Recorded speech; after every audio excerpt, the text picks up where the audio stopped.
Welcome to the BEAD Box. You might recognize this as the circle of fifths or the circle of fourths, depending on your progression. A lot of us are looking for a way to simplify guitar and learn guitar.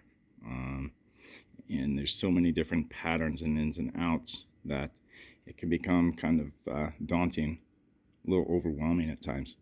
And this is where the BEAD Box comes in, okay? This is kind of not necessarily reinventing music theory, but looking at it a different way.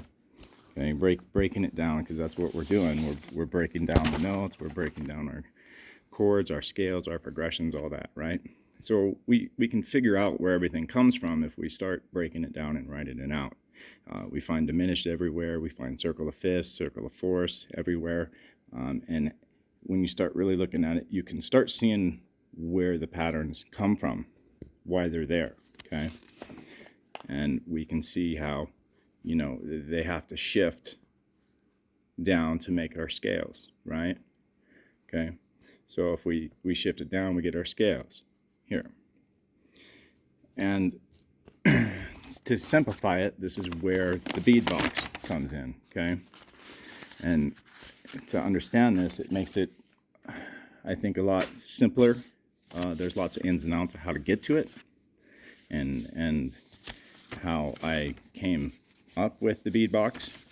And I'll try to explain it as best I can, as quick as I can. So I guess if we look at the guitar, okay, we come up, right, here's where we hit our octave, right, okay, octave to octave. If we deal, let me come back to this. Let's use this page instead for right now. Here's that, right? That's our guitar. Here we notice we have the circle of fifths, circle of fourths, okay? All the white keys on a piano. We can take all the black keys, and here we get our pentatonic, okay? And we can break up our shapes, right, for the neck. And if we run our scales, then we run them white keys, black keys, okay? Now, we can notice every one overlaps, okay? And if we go backwards, what do we get? We get the circle of fifths, okay, when we're doing it, backwards and forwards. So where does the circle of fifths come from? Well, circle of fifths comes from, if we start at A, okay, let's start at A. 1, 2, 3, 4, 5. Okay, 1, 2, 3, 4, 5. So we went A, D, G, B, E, A, D, G, C, F. Okay, we'll come back to it. 1, 2, 3, 4, 5. C, A, D, G, C. 1, 2, 3, 4, 5. F.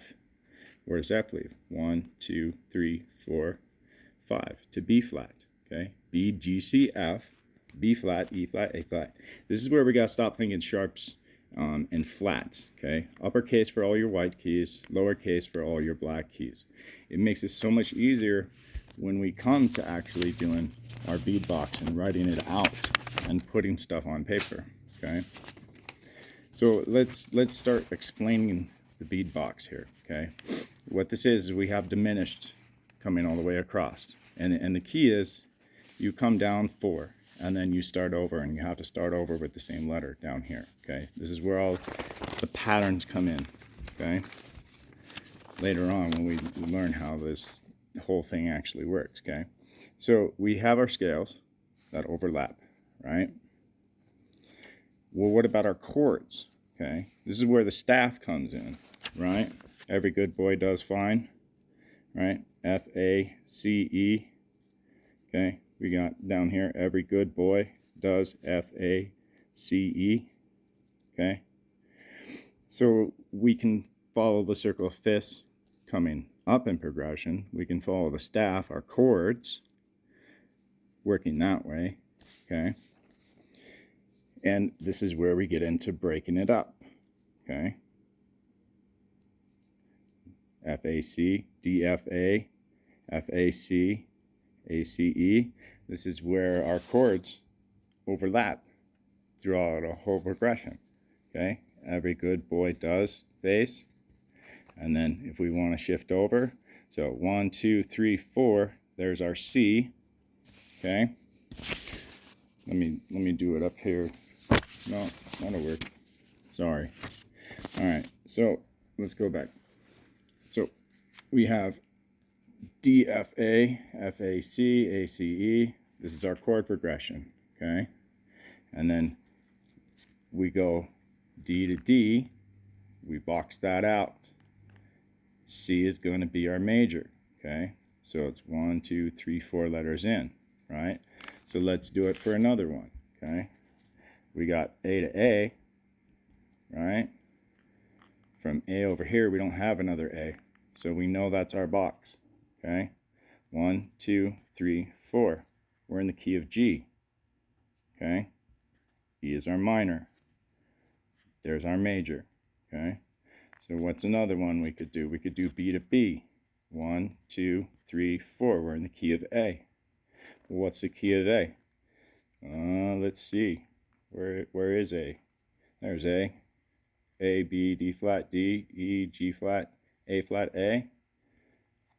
B, D, G flat, A, D, E, A flat, D flat. Okay. So this is how we can start matching those. Right? If we run our progression, here's our chord progression. Okay. Right? And this is the key that it's in. And then you have your majors and you have your minors. Okay, and this will walk you all the way up and all the way back down through all the keys progressively, because they come back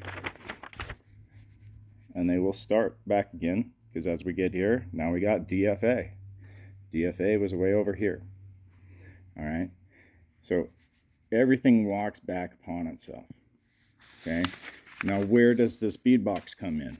Well, this takes everything. If we're trying to simplify everything into one easy, learn this one trick and you'll master the guitar. No, that's not the case. You got to put in the time and effort. You got to memorize this shit. You got to get your fingers to do the right thing. Okay, so we'll take our diminished, right? So here's the diminished here, diminished there, diminished there. This is where we have to come back, okay, and repeat.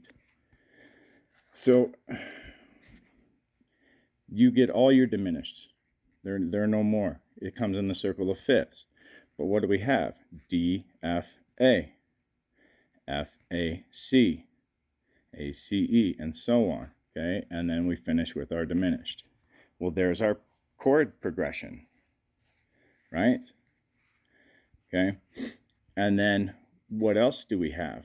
If we want to look at it, okay, we have our whole scale coming here. B flat, C, D, E, G flat, A flat, back to B flat, C, D, okay? Then we have C, D, E, there it is there, G, A, B, B goes to D flat, E flat, F, back to G, okay? Where do we get our scales from? Well, let's look at it this way. We got A, B, C, D, and then if we have to, we got to write it out a little bit more, okay? So this is where we start expanding the box, right? So let's do it this way. We've got A, B, C, D, E, F, G. So we can keep this pattern right here and we start shifting it over. And then it'll start giving us our scales for everything. And then we can take this position and know, all right, if I want to play an A, we're going to have A, or G flat A, then we're going to have A flat B, right? And we're going to have D flat and E for our scale. Okay, now here's another cool little trick. Okay, if we're doing a chronological run, A flat A, B flat B, okay, we can look at it coming back this way. So I'm going to do F, G, A flat, A, right? Now it's A, B flat, B, C, then it's D flat, D, E flat, E, and it's F, back to F. So 4, 8, 12, back to my starting point, 4, 8, 12, right? So we can start breaking it apart. We can start noticing those patterns. And if we know that this pattern here is for our C, we can shift that over. Then we can take this pattern here and know that's our G flat and then our A flat. Well, that only gives us 3. So now we got to shift our box pattern. These two are virtually the same. Okay, so we can slide back this way and use it as reference point. Well, what about the 2 in the middle working here? Well, now we have to break the pattern up like this, okay? And we can expand our box going this way, and we can expand it this way. But that secret is doing only 4 at a time and then repeating, okay? So a lot of interesting stuff to get into this, but the box of fifths, the bead box, okay?